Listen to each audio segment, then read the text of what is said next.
Welcome to my mini blog. आज चाहिँ म लिड्स जाँदैछु मेरो साथीसँग र को साथीसँग अनि किन जाँदैछु भनेर चाहिँ हजुरहरूले थाहा पाइहाल्नुहुन्छ यदि मेरो भिडियो लास्टसम्म हेर्नुभयो भने। This is my outfit for today. म चाहिँ रेडी भएर मैले मेरो साथीलाई पर्खिँदैछु अनि ऊ चाहिँ आउँदैछ उसको घरबाट। म उसलाई पर्खिँदै गर्दाखेरि चाहिँ भिडियो पनि क्विक बनाइहाल्छु भनेर भिडियो बनाएको। मेरो साथी आउँदै होला, म यहीँ कुरिरहेको छु। फाइनली मेरो साथी पनि आइपुग्यो र उसले मलाई देख्न बित्तिकै हाई गर्यो। मैले पनि हाई ब्याक गर्दै फटाफट कारमा गएर बसेँ अनि भित्र गएर बस्न बित्तिकै उसले चाहिँ मलाई एउटा स्विट पनि दियो अनि मैले खाएँ र मैले उसलाई क्यामेरामा हेरेर हाई गर्न लाएँ अनि उसले हाई गर्यो र त्यसपछि ऊ चाहिँ फुल फोकस ड्राइभिङ गर्नमा बिजी भयो र म चाहिँ भिडियो गर्नमा।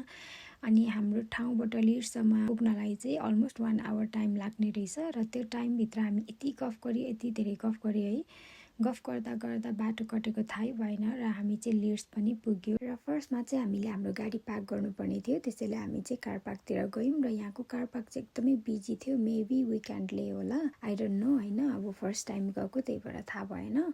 अनि भित्र गएर हेर्दाखेरि चाहिँ एकदमै फुल भइसकेको थियो कि कार पार्क चाहिँ। हामीले चाहिँ 2 चक्कर लगाएपछि एउटा स्पेस पायो अनि उसले चाहिँ म पार्किङमा राम्रो छैन, अटो पाइलट अन गरेर पार्क गर्छु ल भनेर उसले अटो पाइलट अन गरेर पार्क गर्यो। र कार पार्कबाट चाहिँ 4 to 5 मिनट्स वक गरेपछि चाहिँ टेस्ट ओरिएन्ट भन्ने चाइनिज सुपर मार्केटमा पुग्यौँ। त्यहाँ काम गर्नुहुने सबै स्टाफहरूलाई गुड मर्निङ भन्दै हामी चाहिँ फटाफट अगाडि बढ्यौँ।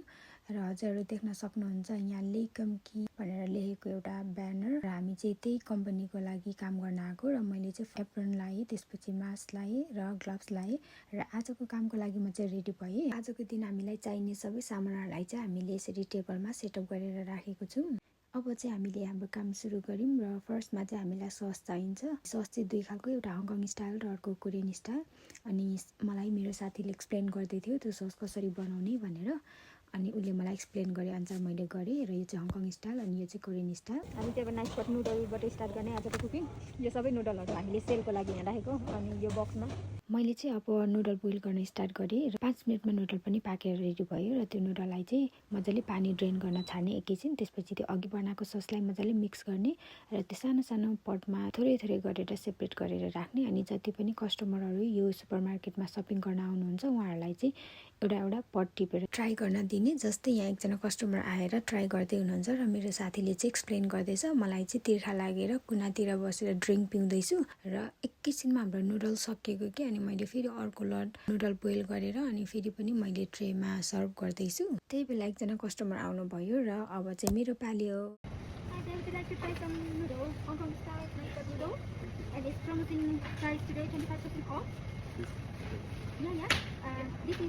Nice fried noodle, this one. And we also have 2 flavor noodle, is normal noodle and sandwich, and also and ramen. Also the full type noodle with each other inside. Try? Yes. Want to try some? Yeah. This is two noodle inside. हजुरहरूले हाम्रो काम देखिहाल्नुभयो, हामी चाहिँ यही कामको लागि आएको हो। अनि लेकम की भन्ने चाहिँ हङकङको एकदमै फेमस कम्पनी हो अनि यो कम्पनीले चाहिँ नुडल ससहरू बनाइराख्दो रहेछ।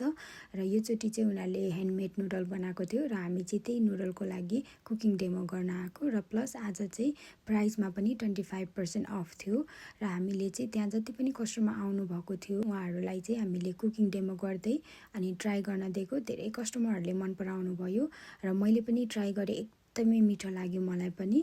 र एकदमै धेरै कस्टमरहरूले नुडल किनेर लानुभयो र मैले पनि घरमा किनेर ल्याएँ। आजको ड्युटी पनि सकियो र हामी चाहिँ घर जानुपर्ने थियो, त्यही भएर फटाफट हाम्रो सामानहरू प्याक गऱ्यौँ अनि त्यसपछि घरको लागि केही खानेकुराहरू पनि सपिङ गर्नुपर्ने थियो। यो चाहिँ मेरो एकदमै फेभरेट मसरुम हो अनि मैले यो लिएँ।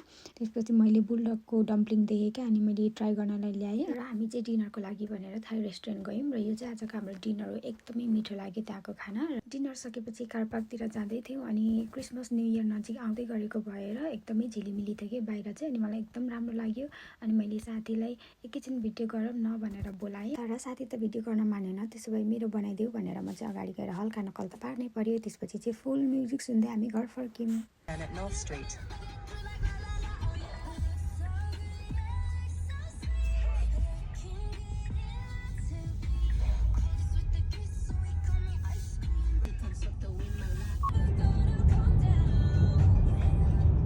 In 500 feet. आजको हाम्रो दिन चाहिँ यस्तै भयो। Thank you so much for watching.